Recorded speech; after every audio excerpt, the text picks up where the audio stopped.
The Lok Sabha Speaker there, Om Birla, putting in fact the entire bill to vote. We saw how the Secretary General read out the rules as to how the voting would happen via slips. In fact, on either side of the slips that have been given, only one vote per division. Members have been instructed that only one slip be used by each member, in effect, to cast their vote as far as this very, very important and historic women's reservation bill. It is the Nari Shakti Vandan Adhiniyam that is in fact been termed, and very, very significant to see the Lok Sabha after much debate this morning. We've seen Sonia Gandhi speak on it. We've seen Smriti Irani speak on it from the government side. Rahul Gandhi also intervened from the side of the opposition and the Congress in particular. Home Minister Amit Shah also replying and in fact intervening, and the reply coming in from Arjun Ram Meghwal. Let's quickly take this across to our guests in fact who are with us. Let me in fact bring in some of our guests.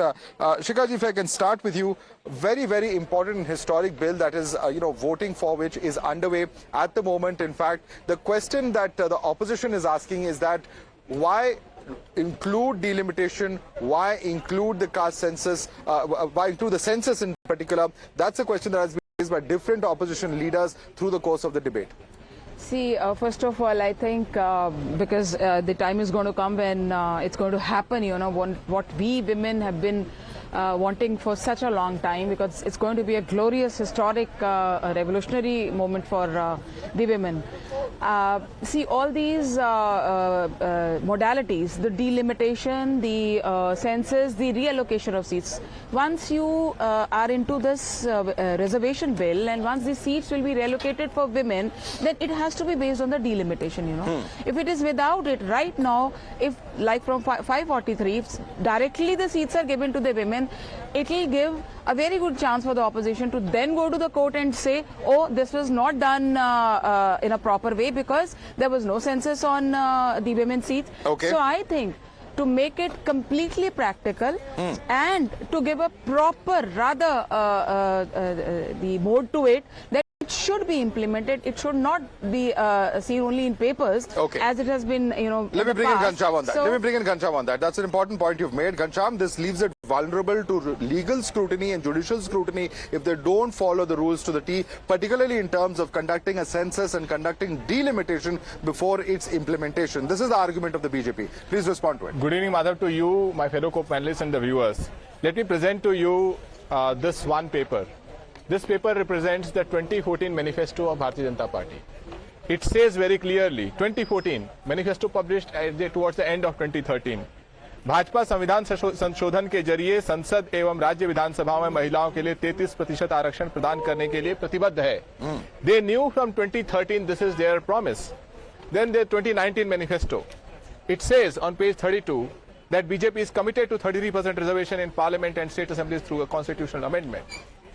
Here is a statement by Rajnath Singh in 2018, speaking about BJP's commitment to census in 2021 to collect data on OBCs. Right. This is why we call it the Jumla Baj Sarkar, that is playing the worst and cruel Jumla with women of the country. What I have heard in the parliament is a shocking revelation on this government.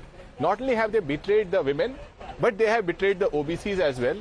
The numbers, the former minister of Modi government, Harsimrat Kaur ji, said that BJP leads all parties by far in the number of criminal cases against, serious criminal cases against their own members of parliament in that very house. So they have no seriousness. Even though they promised in 2014, they promised in 2019 that they will bring it as an afterthought in a special session. Okay. Without this is an afterthought. Without a dateline. This will delay for next 20 years. There's no deadline to this. They don't want to do it. They have poisoned the entire mission by putting these two conditions. Okay. Rami Desai, there is no time frame.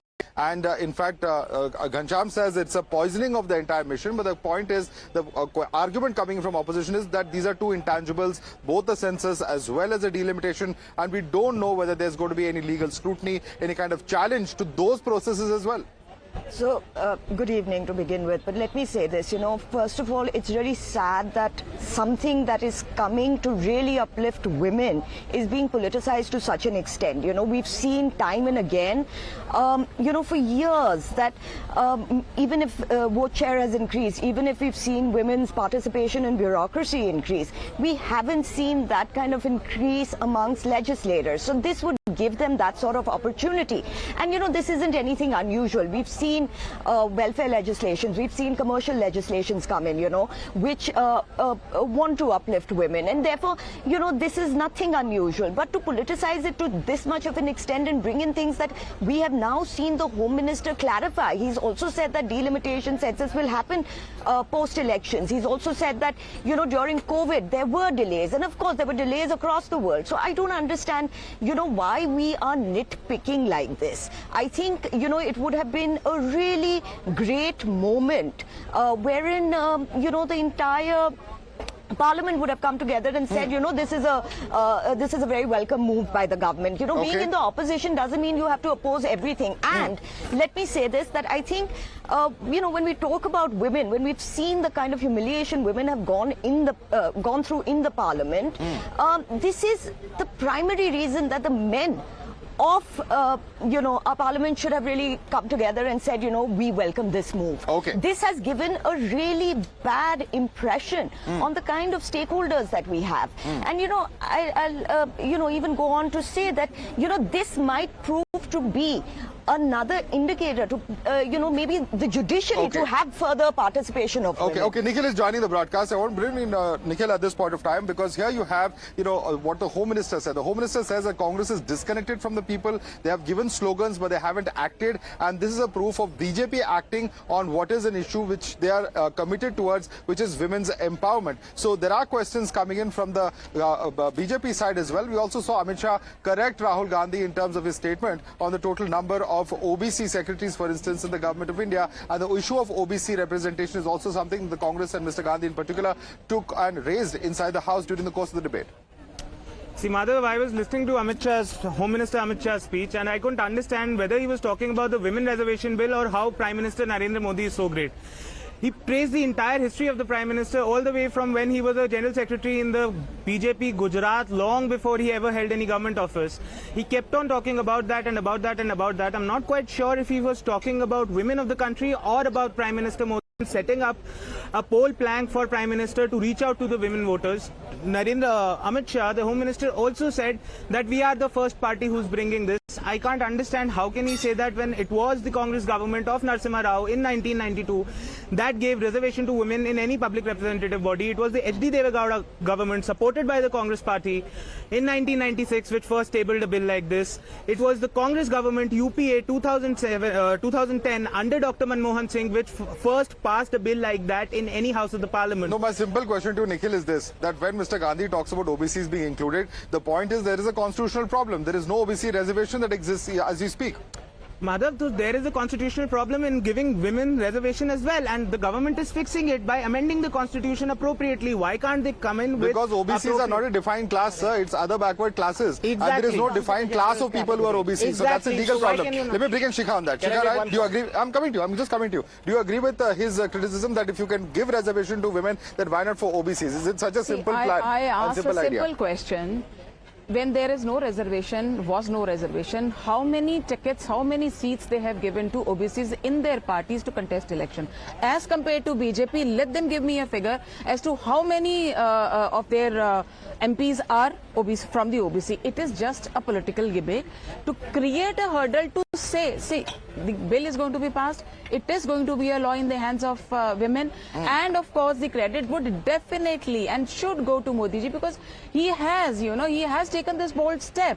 Nobody did. Only they brought it in the house, took it back. That was the jumla, that was the gimmick which was played by Congress earlier. Okay, now quick, this has come with all its modalities. Okay, Ganjam, quick response. 29 OBC ministers versus 3 OBC secretaries. That's the debate. Every speech that was made in this, or with respect to this bill. Even the NDA constituents, ministers like Anupriya Patel, Chirag Paswan, NDA constituent, have demanded from the government that almost saying that you are being unfair, unjust to OBCs, Dalits, by not allowing quota within quota. That's one. The kind of glorious tribute that they are giving to Modi Sarkar. In the parliament, we heard in this debate that the women participation in labor force went from 30 to 19%. 22 million women dropped out of labor force. Okay. 63 million women are missing. Okay. The question was asked to the government on Braj Bhushan Singh and how our daughters who Yes. won laurels for the country. Yes, unfortunately, we're protested. completely out of time. Ganjam, I have to interrupt over here. I'd like to thank you, Nikhil Jain, as well as Shikha and Rami Desai for joining us. We're going to slip into a quick break. The voting is currently underway. The results will be out any minute now. Stay tuned for more breaking updates right here on Times Now.